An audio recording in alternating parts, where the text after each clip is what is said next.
итмұрынның құрамында менделеев кестесінің жартысы бар деуге болады. итмұрынның тамыры, жапырағы, жемісі адам ағзасына өте шипалы.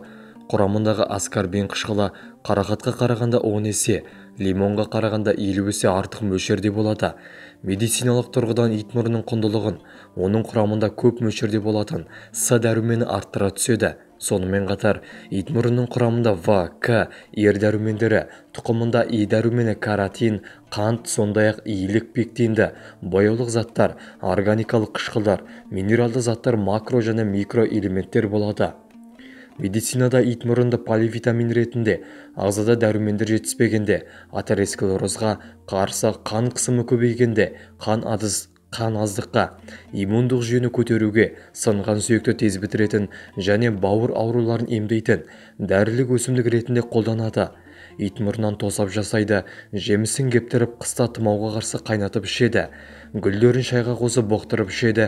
Әдемі гүлдерінің арқасында көгалдандыруда кең қолданыста. Бұдағы тікенекті болғандықтан қоршаудың орнына өсіруге болады. Итмұрын шайы антиоксиданттар, флавоноидтар, дәрумендер С, К, минералдарға бай. Диарея ауруы кезінде ішуге кеңес беріледі. Халқымыздың ежелден дәрі ретінде қолданып келе жатқан өсімдіктердің бірі итмұрын. Сіздермен бірге дертке дауарнасы. Құрметті оқырман, 100 000 оқырманға жетуге атсалысуларыңызды сұраймыз. Ол үшін арнаға тіркеліп, лайк басып, қоңыраушаны баса кетіңіз. Сіздің оп-оңай, болмашы ғана әрекетіңіз бізді шабыттандырады. Итмұрынды күзде піскен кезде жинап, жел қағып тұратын көлеңкеде кептіреді. Таза ыдыста ұзақ мерзімге сақтауға болады. Итмұрынның жемісі мен тамырының қайнатпасымен бүйректегі тасты ұсақтап құмға айналдырып, ертіп жіберу үшін итмұрынның тамыры немесе жемісі қажет. Ұсақтап турылған 2 стақан итмұрын тамырына 1 стақан су құйып 15 минут қайнатады. Суыған соң сүзеді. 1-2 апта бойы стақан судың 1-ден 3-ін жылытып күніне 3 рет ішеді. Қайнатпаның өңі қара-қоңыр болсын. Өңі мұндай болуы өсімдіктің бояуы маңызы, еріп қаныққандығы, дәрілік қасиеті де осында. Күзде итмұрынның тамырында жинайды. Тамырын турап, біраз қасығын жарты литр суға 10 минут ақырын қайнатып ішсе, бойдағы зат алмасуды реттейді, жұмыс қабілетін арттырады, қан құрамын жақсартады, түрлі жаралардың жылдам жазылуына ықпал жасайды. Итмұрын тамырынан ұнтақталған біраз қасықты 500 грамм суға 15-20 минут ақырын қайнатып, жатырдан қан кеткен кезде астан бұрын 150 граммнан ішеді. Күніне 3 рет 15 күн, содан соң үзіліс жасалады. Көз бұлшықтанып, басқа да жеңіл-желпі ауру болғанда итмұрын гүлінен 1 шай қасықты 300 грамм суға 15 минут ақырын қайнатып, тоңдырып қойып, салқындай көзді жуады. Бетті осы сумен жуса, терінің өңін келтіреді.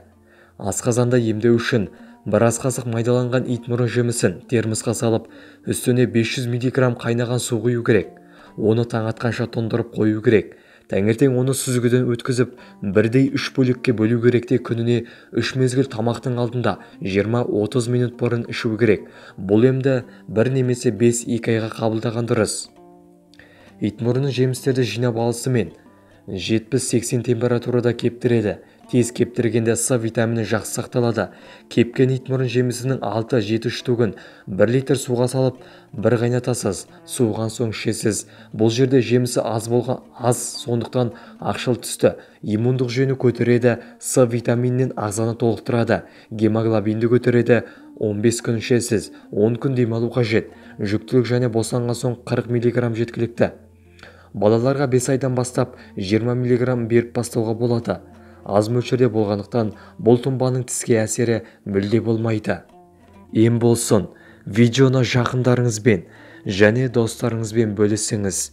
Келесі видеода кездескенше сау саламатта болайық. Ауырмаңыздар, дендеріңіз сау болсын. Сіздермен бірге дертке дауарнасы.